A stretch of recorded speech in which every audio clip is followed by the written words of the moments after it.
I'm so excited to sit down with you, Amanda. You've been telling me about this book for a while, really over the last year or so. I know that you've been working on it longer, but you shared it with me, and then I finally got to sit down and read it maybe 2 months ago, and I couldn't put it down. I kept Rebecca, it didn't matter, we would sit down to dinner and I'd go back and read it, and then we'd lay down at night, and over a day's time, I just read through the whole thing, and I cried and laughed and was so moved. It was more than I thought. I thought it would be really good because I knew a lot about the life, and I knew a good bit about you and the midwifery practice that you're part of, but I didn't realize how great it was going to be. So I'm excited to sit down and talk to you about your book, A Time to Be Born. Well, it's been a dream for me really since I was young to write a book, because my dad, he loved to write with us. So I always wanted to write a book. And then once I got into midwifery, I felt like I have to tell these stories. Right. It's such an awe-inspiring experience to witness birth. And I know everybody doesn't get to do that, but I wanted people to have that feeling, that awe that I feel. And so I felt for a long time I would write a book, and I've written down a lot of those stories over the years. And then just in the past year, it's really all come together. When you first mentioned it, you said it's like James Herriot, only for midwifery. And his is a small community back in Scotland or England? Yes, Scotland. In Scotland, and I love the James Herriot books, and so I immediately got excited to think there's a Jane Herriot out there somewhere. Yeah. and that's kind of what it is, but it's so much more than that. I think you've done such a good job of not only sharing those stories, which I would like to talk and maybe get you to share a few of your favorite stories, but also giving context to the stories and to the life. And did you always have that bigger picture in mind when you were writing it, that it was going to be more than just midwifery stories? I really didn't at first. I thought I would do more than one book, which I still hope to do, but I kind of thought I needed to write about the midwifery stories as one thing and my life as a separate thing. But when I actually got involved in doing it, I felt there is no way to tell the stories about the people I have delivered their babies for without expressing that I grew up with this person. Not every single person, but so many. We have such a back history. Or I'm delivering the baby of the daughter of someone who was in the military with my dad in 55 or 60 something years ago. And I just felt that those things are part of the story. It's really part of what makes the birth so special, is that there's such a backstory. And so more and more as I was writing, I realized how interwoven the whole life was. And then I got the whole first edition done, and I think I had some sort of thought in my head that every chapter needed to have a birth in it. I mean, it's about this. And I had my husband and a couple of friends read it, and they really encouraged me that every chapter didn't have to have a birth in it, and it might appeal to even more people if I kept it where I just went ahead and told it the way I wanted to, really. And so on my second go around, I just started telling our story. And I felt like I'm telling about our life. I'm telling about the birth of a community, the birth of a way of life, of a perspective, really. And it's through the lens of the midwifery, because they're really both births, right? It's a birth of a community. It's a birth of a alternative culture. It's the birth of my calling. And then it's the birth of all these beautiful babies. And you've had 9 beautiful babies, right? Is that 8. Right? 8 beautiful babies. 8. It's a lot. We were at your breakfast table this morning. There's only maybe 4 left at home, Yes, something sir. like that. Yep. But I know it's a lot of babies. And all of yours were born at home? Yep. Yeah. And you were born at home? I was born in the hospital, Oh, but it was before then? it was with a midwife. Okay. And so I was part of the very first midwifery program in New York, I believe. My mom's birth with me.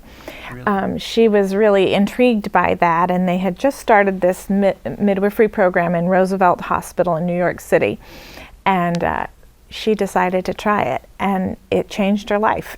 And that is really what, in many ways, began my midwifery journey, was with my birth. Well, let's talk about just to give context to the midwifery program that's here. We're actually at Homestead Heritage in Waco, Texas, a little north of Waco. And so let's start with where we are. So how many people you think are here in the community? Well, in our Texas community, and that means this whole surrounding area, I believe there's about 1,400 of us. 1,400 people here. And then there's 12 other communities all around the country and the world. But all of that began 50-something years ago with your mom and dad. Right. And kind of like a lot of people, where they have a time when they came to God, and they felt, your dad in particular felt called to go and preach the word and to share the good news. Mm-hmm. And so very similar to a lot of people, he went somewhere where there was a need, and he went to New York City, to the really bad part of New York City, and he started preaching and sharing the word, and it was it was impactful for all of those lives. But where it changed, and this is, I don't see this very often, is not very long after that, your mom and dad realized that there were these people coming to God, and yet there was no culture for that new life to sustain itself. Mm-hmm. And so they started thinking about, well, what do we do about that, little by little, and did it start with home education first? Yes. That was the first thing that they found themselves thinking, we've got to come up with another option, right? Right. Yeah, they just felt like it wasn't enough for people to come on Sunday and Wednesday. And especially there. Right. That was so important. That was so wonderful. But the city was big, and the past lives, the addictions, the vices that so many had come from were always there on the periphery. In 1973 or 4, something yes, like that? In 1973. And so they just started re-examining everything and saying, is there a way we can work together to really make this sustainable, to have sustainable relationships with each other, with God? And then I think when they went down the street to see the school that my older brother would go to, they said, no way. This isn't going to work. This is not going to cultivate the love your neighbor ethic in our child. This is going to rob something from him. Mm-hmm. And even just the journey to the school, past Hell's Angels and a methadone parlor, and just so many things were there that were caustic to what they were trying to do. And so they just began to re-examine things. And then it sort of became a quest to say, people used to take responsibility for their lives. They used to take responsibility for the education of their children, for the birth of their babies, for the care of their elderly, for their food.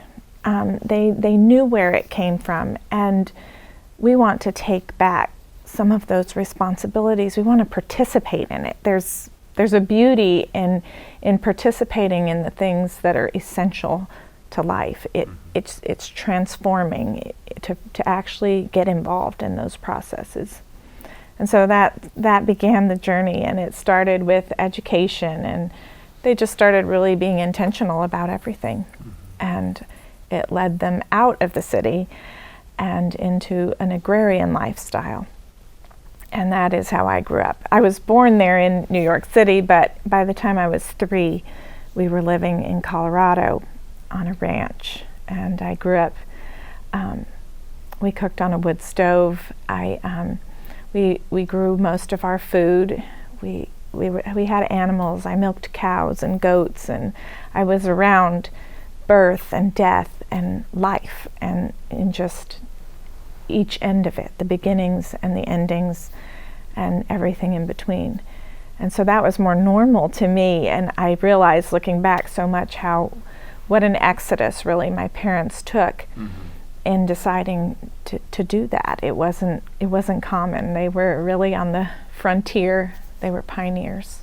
Well, it seemed like, looking back as you look at history in those late 60s, early 70s, there was a lot of upheaval and a lot of people looking for alternative cultures. So there must have been something in the mindset, and there was the whole Jesus movement that happened during that time.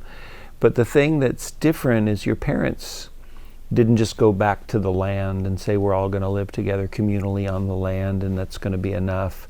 They really were trying to figure out a larger, more sustainable picture.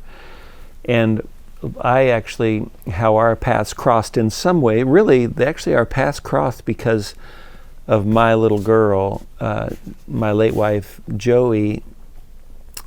It's funny how all the big things that happen in your life that completely change the trajectory are not the big things. Exactly. They're the smallest moments that you think at the time, they're really nothing. Sometimes you'll feel them pretty hard. And what had happened with us was we had been singing and been very blessed. But Joey decided to trust God. And so I wasn't around any of the. I did live in a farmhouse, and we did have a couple of chickens, and we had a garden, but it was really a place. It was more like, instead of a cul-de-sac, we happened to live in a farmhouse. We lived at a place that was a farm, but it wasn't really active, and it wasn't a mindset. But Joy had decided she was going to trust God, and she was always afraid of having babies and didn't want to have babies, and so she decided he'd been so good to her and blessed her and us so much, she decided to trust him. So she gets pregnant, and then she's terrified even more because now she's trusted him, but he's clearly made a mistake. So we're setting up one night in the evening, and she's very afraid, and I loved baby. I had two older girls that were way past, they were actually grown and out of the house now, that I had had before, and I'd always loved babies. And so I had seen this little documentary called Babies about the early life, about the first year of a bunch of little ones, and I thought maybe it would help Joey to watch it. So I pulled up an iPad and I tried to find it, and it wasn't there. Instead, we saw this little thing, this thumbnail for a thing called The Business of Being Born, and we're just sitting there, and we pushed play. And that moment, and there were lots of moments before and after, but that one right there, when she closed that little iPad cover, just tears were in her eyes, and she had gone from being terrified of having babies, terrified of what the future might look like, not sure she could do it, not sure she had a maternal bone in her body, to seeing something that seemed right and natural. And she said, in that moment, she said, I'm going to have our baby here at home. I'm going to have the baby in the back room. I'm not going to have any medicine. I'm going to use a midwife, probably, and I think that one right there, a lady that was in there. And so we ended up discovering the farm, a real famous midwifery practice that was impactful to your parents and to you. And so that's how we discovered midwifery. Then we began making visits, and that was a whole new thing for me. I was not around it at all, but it sure made sense. And we had a baby at home, and then that was the greatest experience in the world for us. It was so special. And then we found out Indiana had Down syndrome, and as we're navigating that, we find out, well, Joey's looking for the best options, which is how we really connect with you in the community here. Is she starts buying essential oils. We meet Linda Sherman, and she has a daughter who was 10 at the time who had Down syndrome, and so they encouraged us to start using essential oils, which is how we made a connection.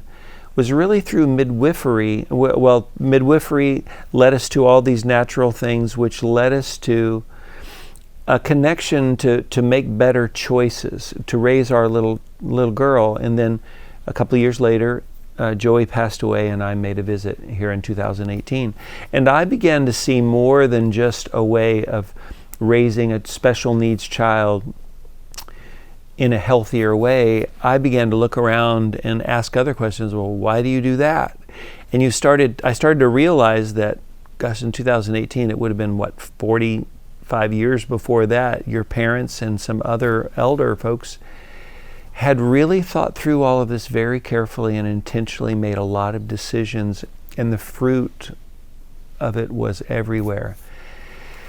And that's really how our paths crossed. Is I began to, because it happened in a time where I was looking for more than just, which a lot of people might be just looking for, a way to have babies differently.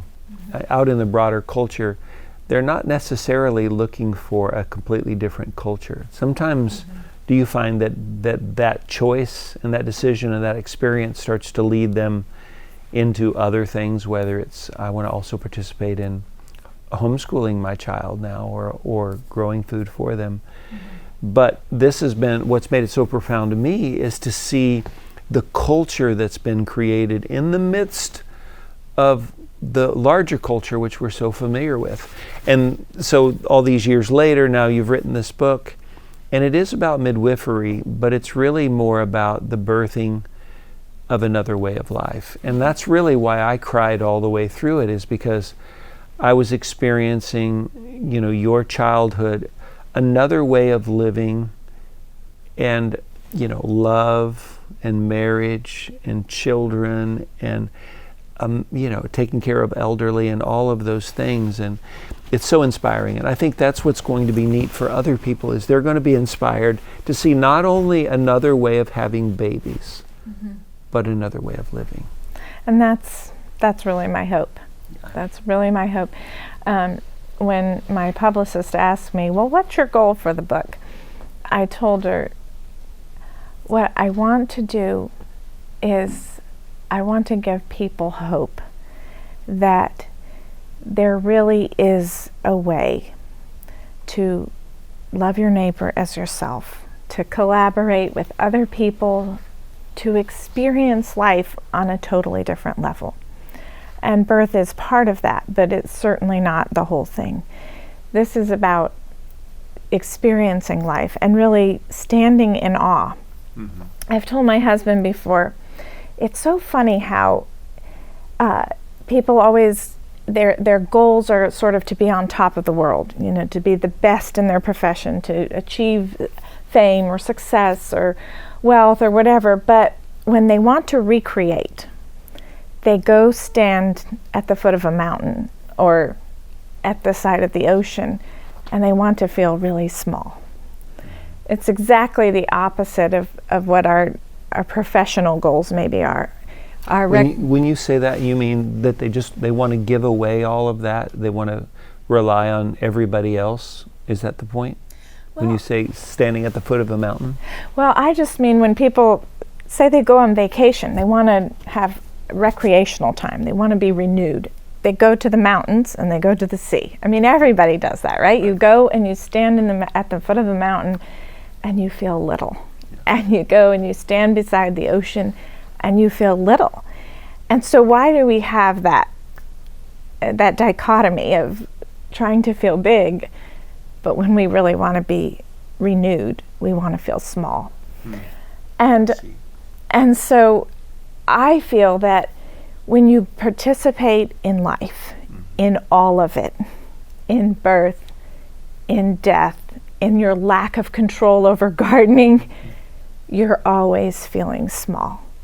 When you embrace motherhood, when you embrace the dying, when you embrace all these moments in life, you always feel small. Like you're not at the top of the world, but somehow you always feel that awe that somebody has got it in control, that somebody is at the top of all of this. And I have a place in it, like I'm part of a song. And I want people to know that they can experience that. They can embrace life They can feel like I can fail.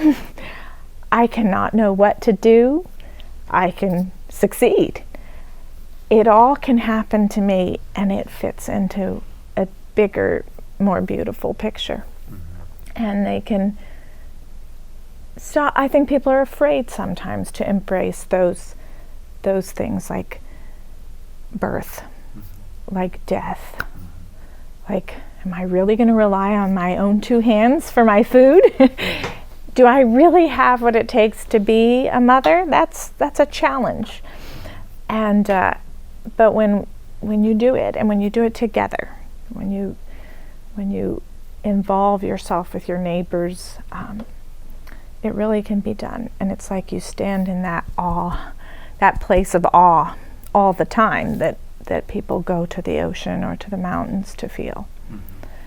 So that's really my hopes, that people can believe, I can do this, I can be part of this, and it can be beautiful.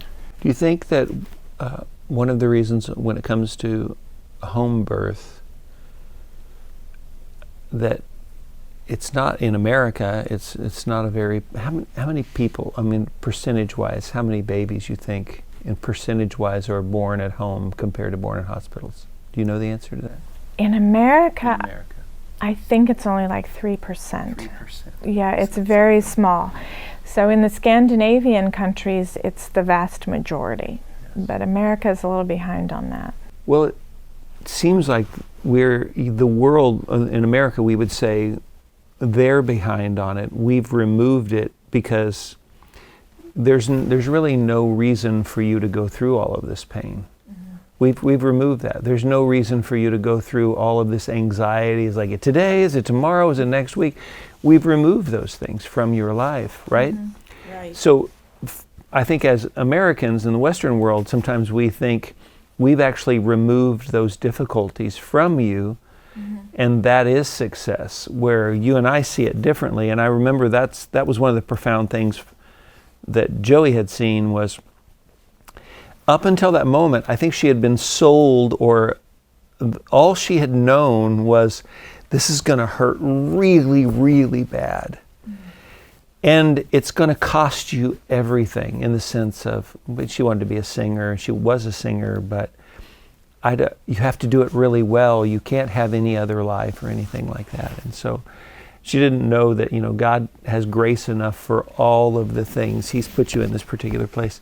But I remember one of the things that she woke up to, and she woke me up to. I didn't have to experience the pain, but the pain of having a child and the fear of those things got reconfigured to where she became aware of, this pain is not the kind of pain that this is how and I've not talked to you about this, but this is how I understood it, is this is not normal pain. You broke your leg and you're miserable, or your collarbone when you were roping, or whatever she did. Right, yeah. This is euphoria. It's the greatest pain you're ever going to experience. And when time came, rather than fearing the pain, she couldn't wait for it, because she knew the payoff was going to be so great. It was understood in a way that changed it. And I think that's one of the things I hope happens with your book, is that we could reframe things for people a little bit, because that's what she also experienced.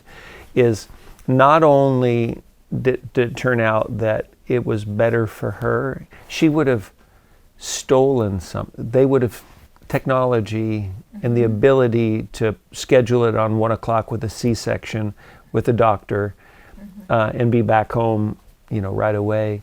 She would have robbed herself of one of the greatest things she could have experienced. And then also, isn't it true that all this is the best thing for the baby too? Yes. The baby's supposed to go through this incredibly difficult thing on purpose. Right, exactly. Well, the whole process and the mechanism of birth is preparing their lungs to expand and take a breath. I mean, it's absolutely the most healthy way for a baby to be born.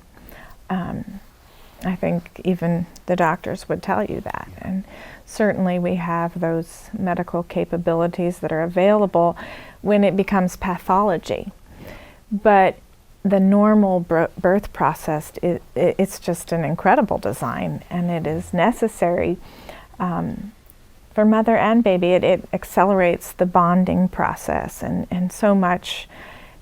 We don't even know how it all affects them, but the babies that are born naturally are going to be quicker to breastfeed and to bond with their mothers, and there's just so much going on that is beneath the surface and beneath the clock. It's more fundamental than that. I think one of the things that people think is there's a fear to experience the depths and the highs of life, and of pain. Pain is certainly a low in many people's mind, and so we flatten out the process and sterilize out the pain. And the problem is that if we take all of those lows and highs out and we make a level playing field for our life, we're really going to be a one-dimensional person. And I think the more that we embrace those, as this is part of shaping me into who I'm meant to be. I'm meant to go through processes that will develop my character, my endurance, my sensitivity, my empathy. And when we really embrace those, we become much more multidimensional. And I see it as vital. I mean, certainly nobody gets excited about pain like they do about labor. Right. And yet I have seen it now hundreds and hundreds of times, mothers just longing to go into labor. And even they've already been in labor before. This is their third or fourth baby, and they're just like, oh, I'm not in labor yet. And they want it so much. And what is that if it's not something we're created with? This longing to really experience that and to do it. And I agree with your thought that it's different. It's not pain like an injury. I often tell the mommies I help, it's more pain like exercise, where you wake up in the morning and you go, oh, wow, that hurts, but it sure feels good because I can do something I couldn't do before. It's very similar to the other end of the spectrum, which is death, in the sense of we're super afraid of it as a culture. I mean, everyone I know pretty much is terrified of it. There's a gazillion-dollar business. Most of it's all about keeping us young forever, looking young, feeling young. You don't have to grow old. Mm-hmm. All those kinds of things. And then when death comes, we've found a way to institutionalize and specialize our babies being born so that we don't participate in it anymore, not really. Mm-hmm. And the same thing with death, is we've outsourced that completely so that, when you get past chemo and radiation and nothing else can be done, we passed it on to some specialists who are going to help you with that last bit. Mm-hmm. And then we'll get ready and show up at the funeral. Mm-hmm.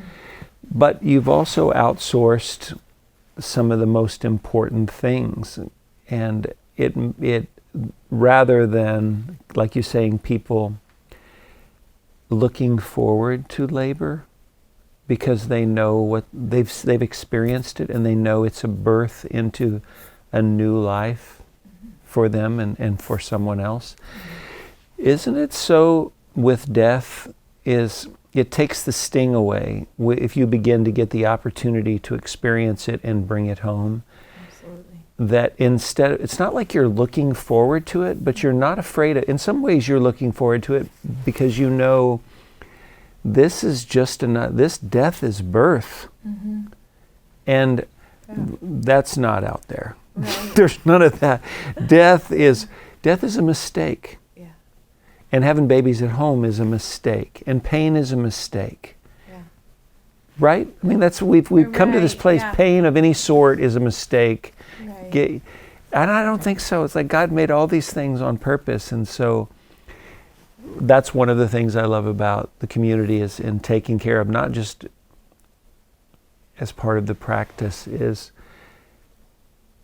what if we help each other have our babies? Not for pay, but because we love each other and because this is natural. Right. In the same way, what if we help you through the end of life at the same time? It has a way of, when your time comes, it's not so scary. Right. Right? Exactly. Yeah, I tell actually in a couple of chapters in the book about going through the untimely death of my mother-in-law. And I was very involved in her care in my early 20s. I was a mother of 2. I was in midwifery training. And I feel like it set the course of my life in a very positive way. Of course, we didn't want to lose her, but I wouldn't trade that time for anything. It was the most profound time for both of us. She told me, and it's in the book, but she told me, if I had lived to be 80, I don't know if we would have ever gotten this close.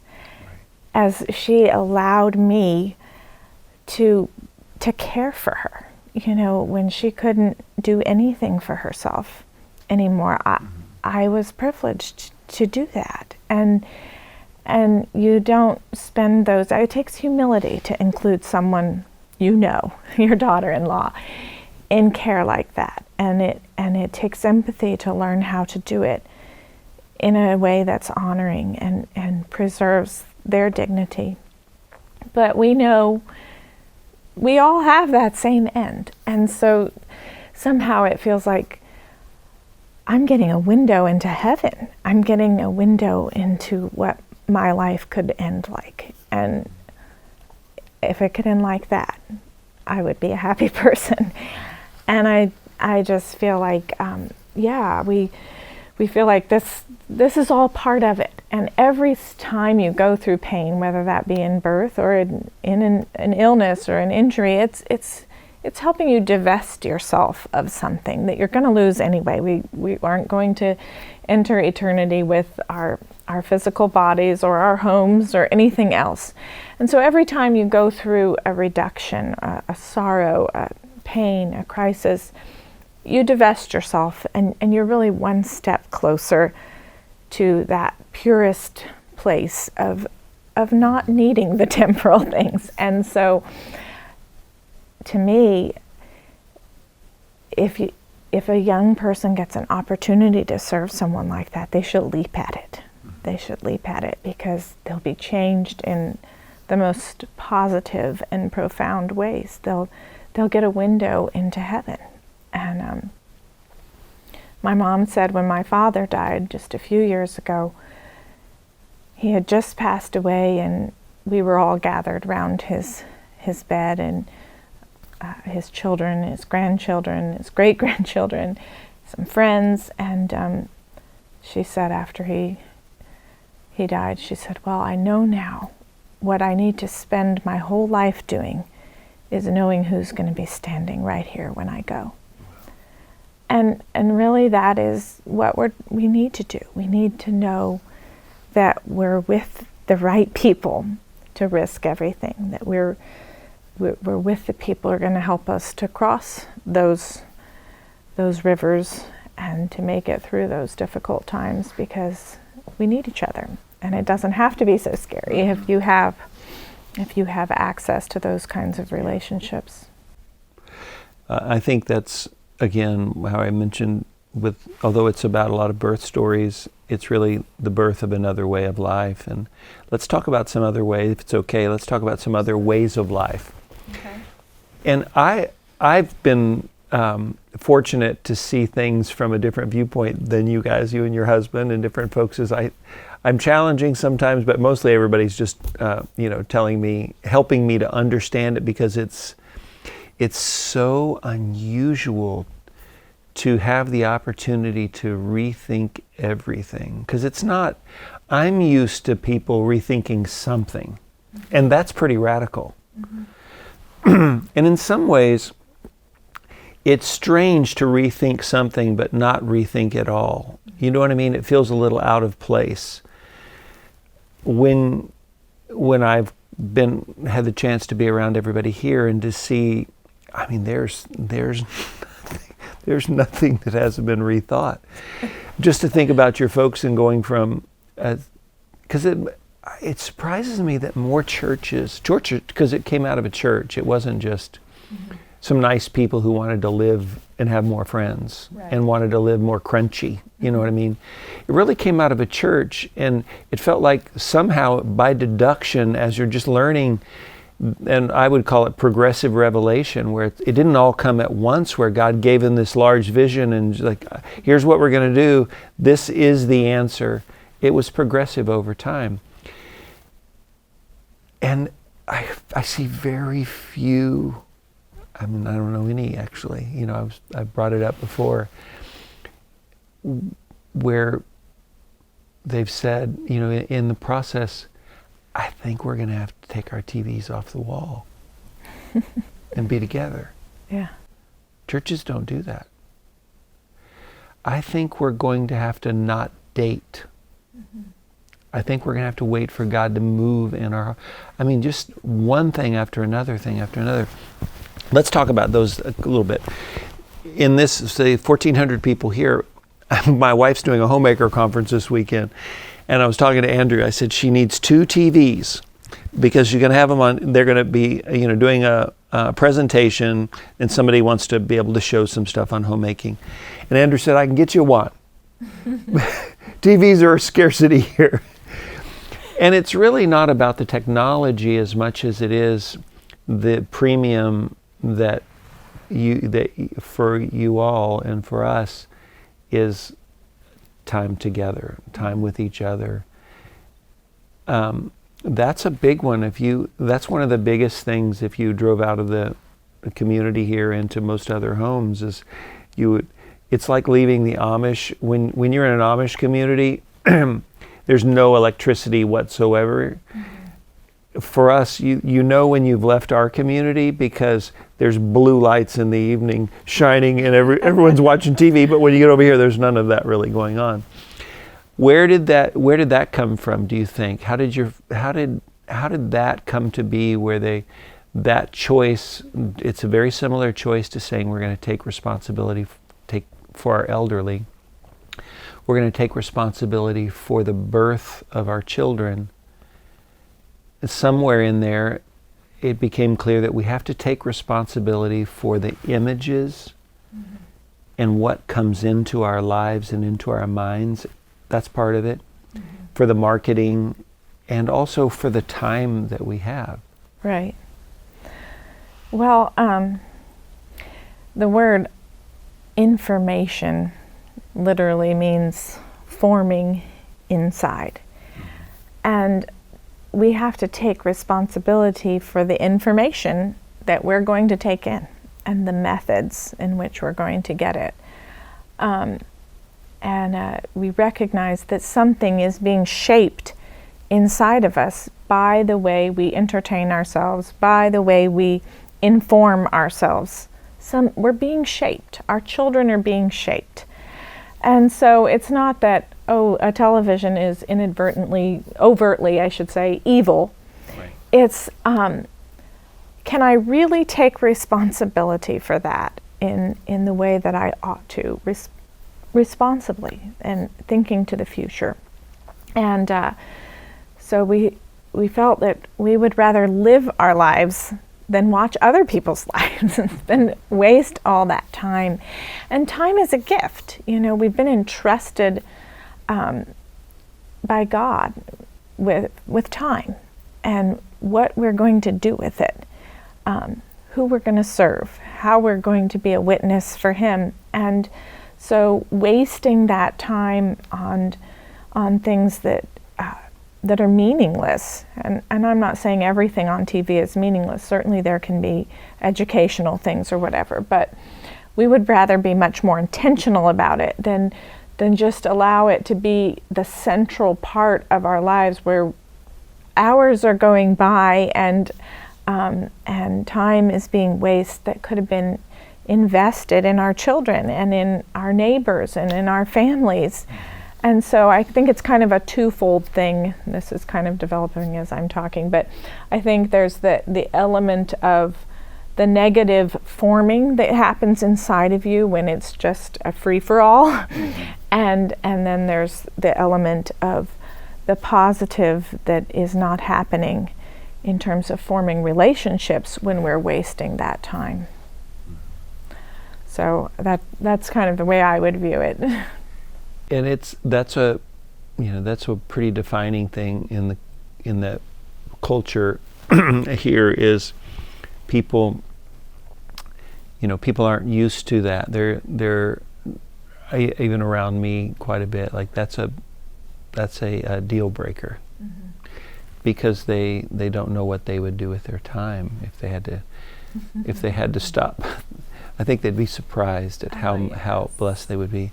Let's talk about another one that's really unusual. And I know your husband Dan, and I know a good bit about the community and the history and all the different. I know lots and lots of people here. But one of the things I was moved by is because I know Dan and I know you, and it's not just about babies and and stories of babies being born. It's also a love story that creates the opportunity when you get to experience a little bit of your love story and how you and Dan met and were around each other for a long time, and then when you get married, and then Dan becomes really the support system again and again so that you can do all of these things. Where in another life it might not be possible for that to happen. And there's something inside the book where you're talking about your dad says something to you. So within the community, just to explain it a little bit, it's not like a normal the rest of the world where you just you can date anybody you want, you can you spend your life trying people out however far you want to go. It's not that way at all. Instead, as it's done within the community, is you're waiting for God to reveal to you who He's put on your heart. Is that right? Yes. And that's waiting in every sense of the word. And sometimes you're 20 by the time that comes around. Sometimes you're 25 or 30 or who knows what it is. But that's a very, very unusual thing. And what's funny is I know a lot of people that will, that meet different families and couples, and they fall in love with the couples, and they recognize the marriages are different. And they say, I want to be like that. I want to have that.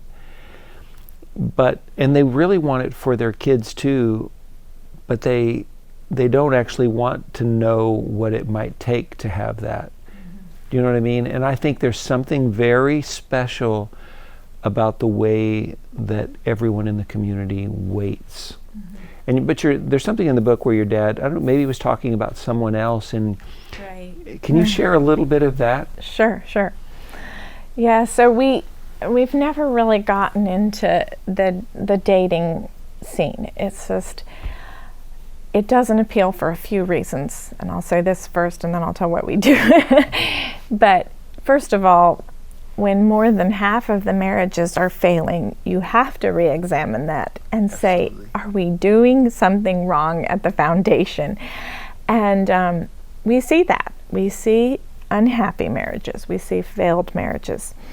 And we've never had a divorce with people who have stuck with the community and been married here.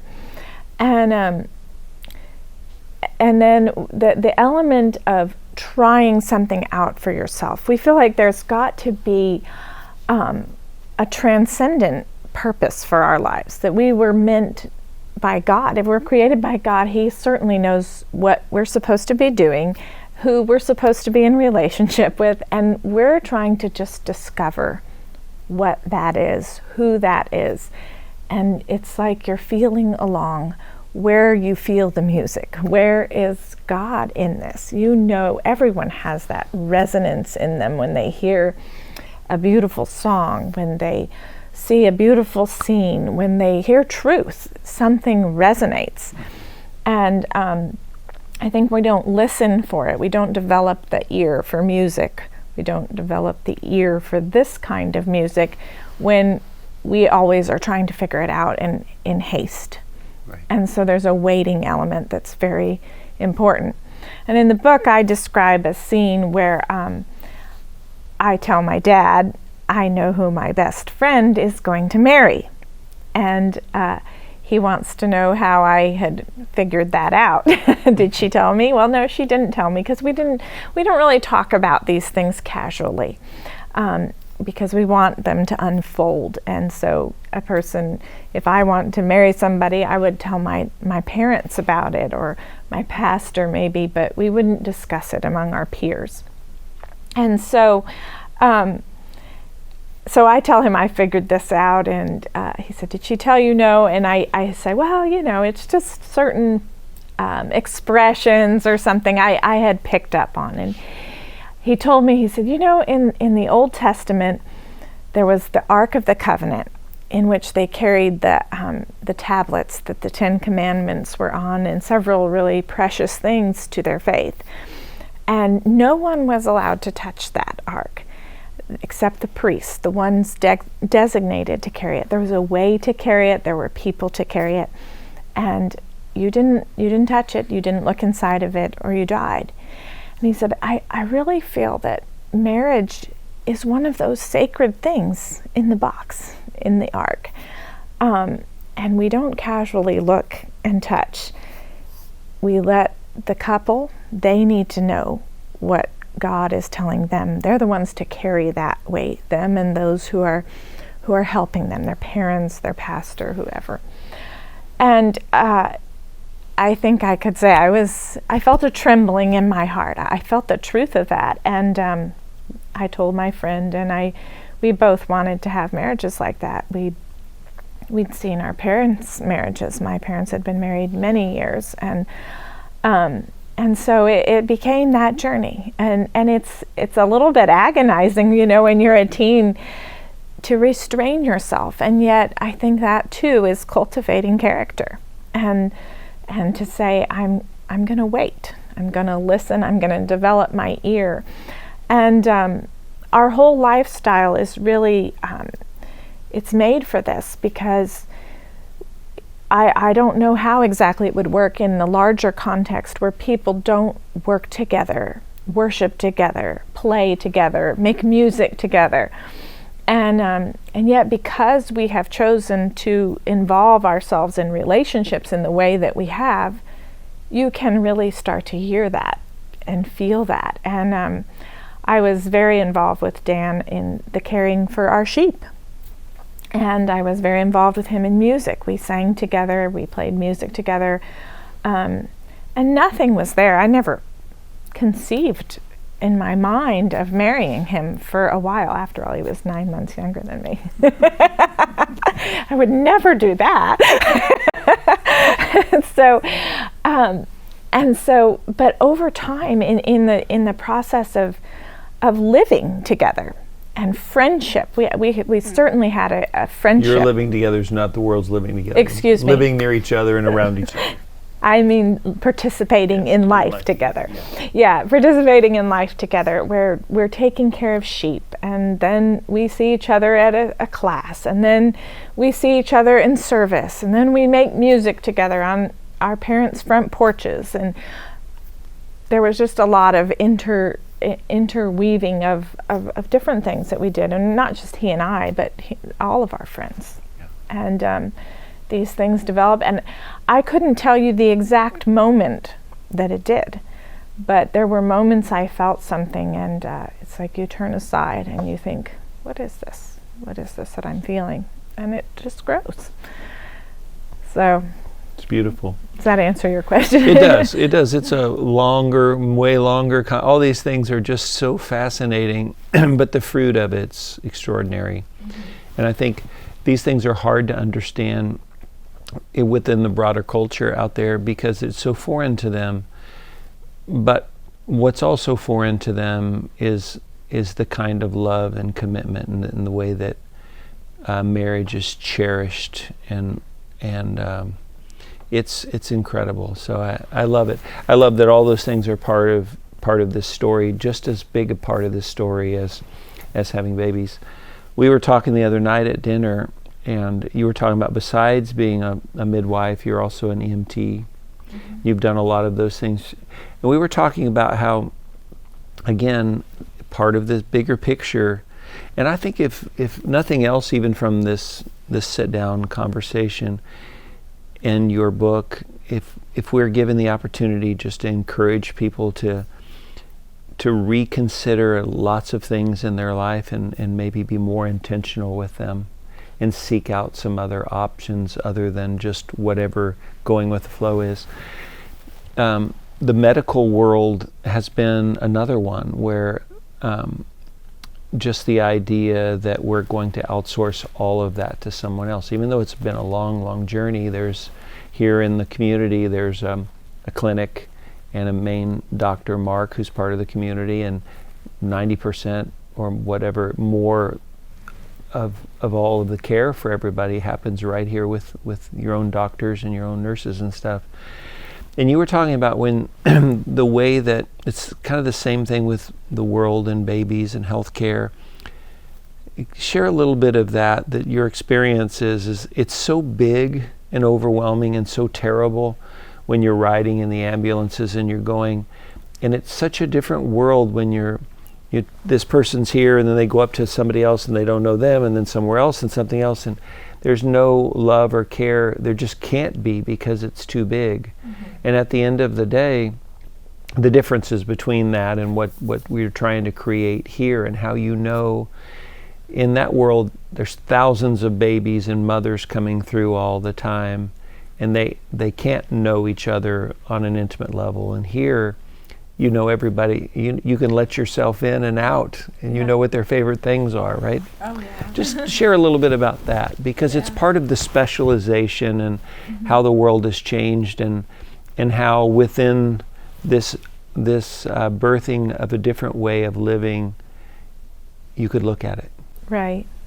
Well, I think in a small town 100 years ago, everybody would have approached healthcare like we do.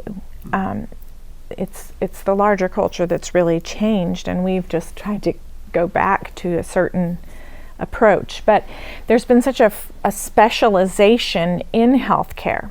So we have the specialist for cardiology and for respiratory therapists and pulmonologists, and everything is specialized, and that's wonderful. I admire people who really know those elements, but in the process we've lost something, I think, and that is a continuity of care.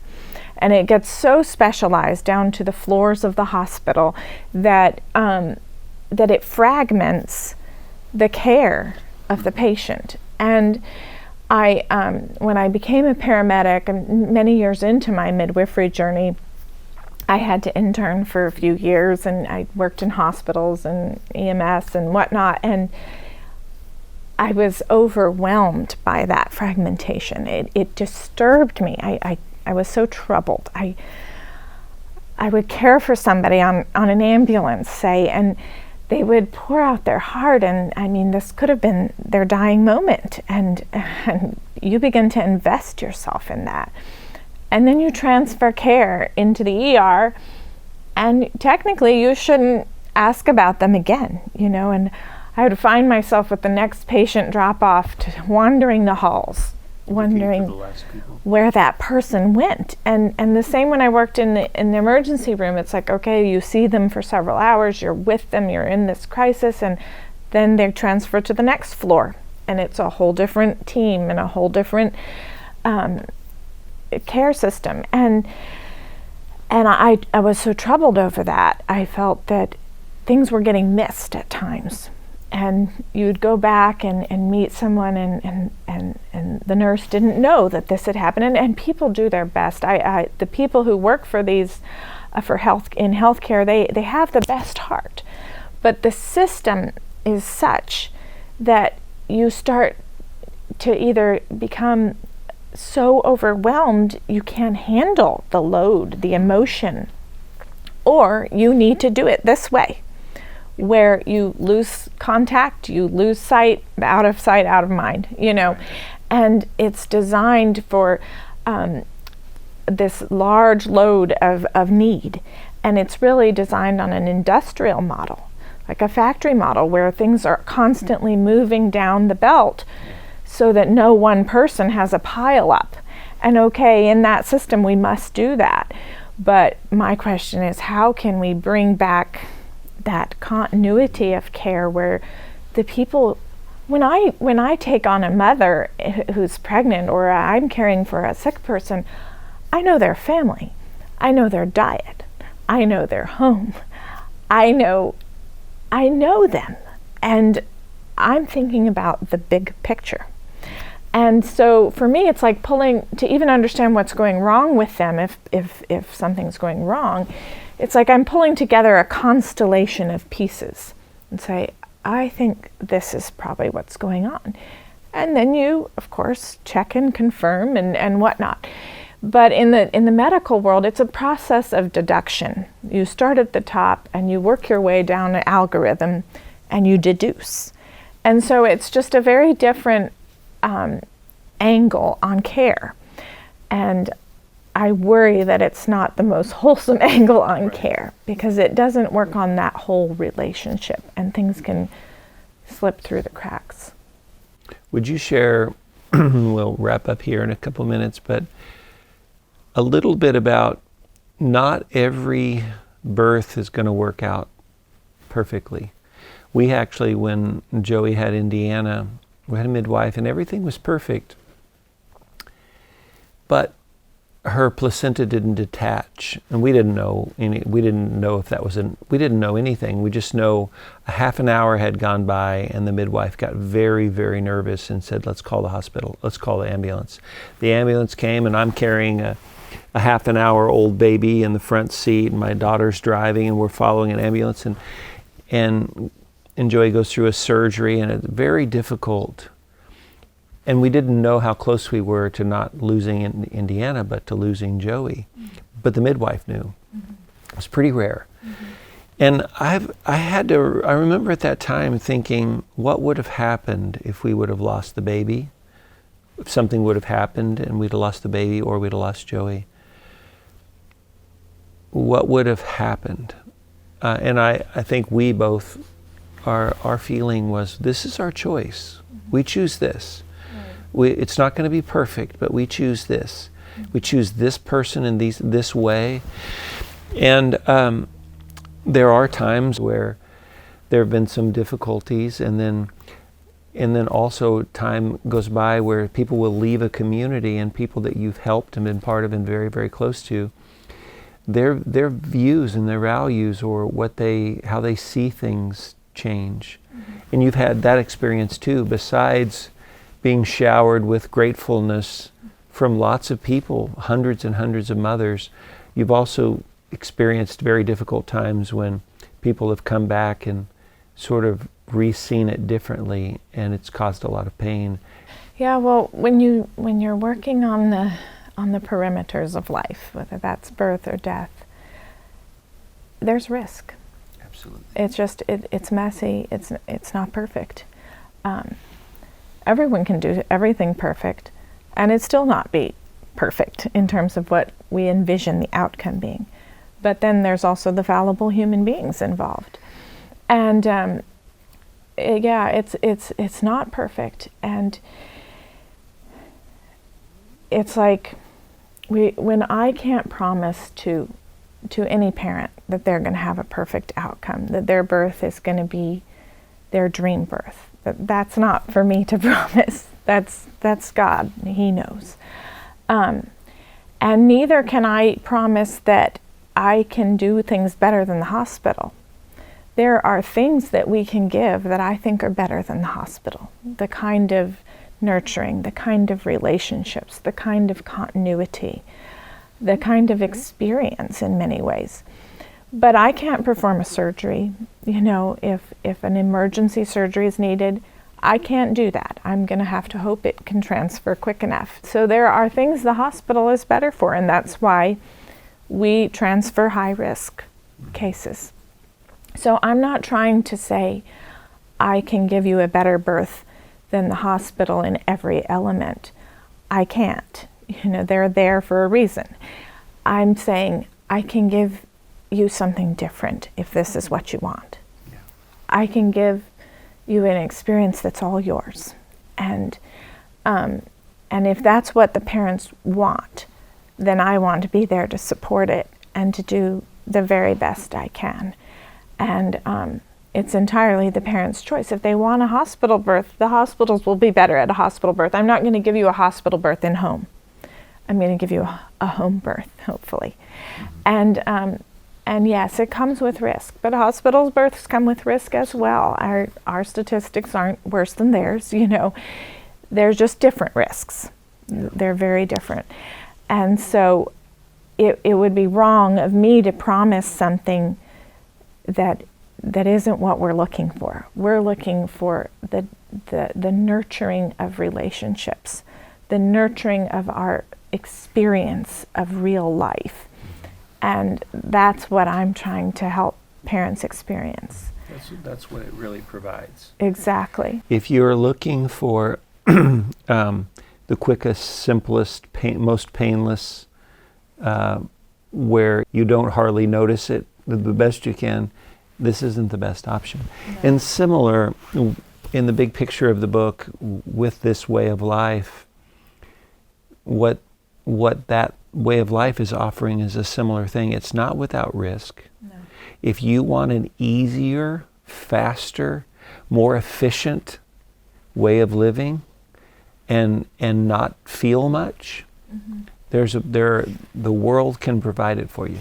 But if you want to really feel it, if you really want to experience the fullness of birth and the fullness of death and the fullness of life and love and marriage and raising children, it's for you. Yeah. It's not without risk. It's not going to be perfect.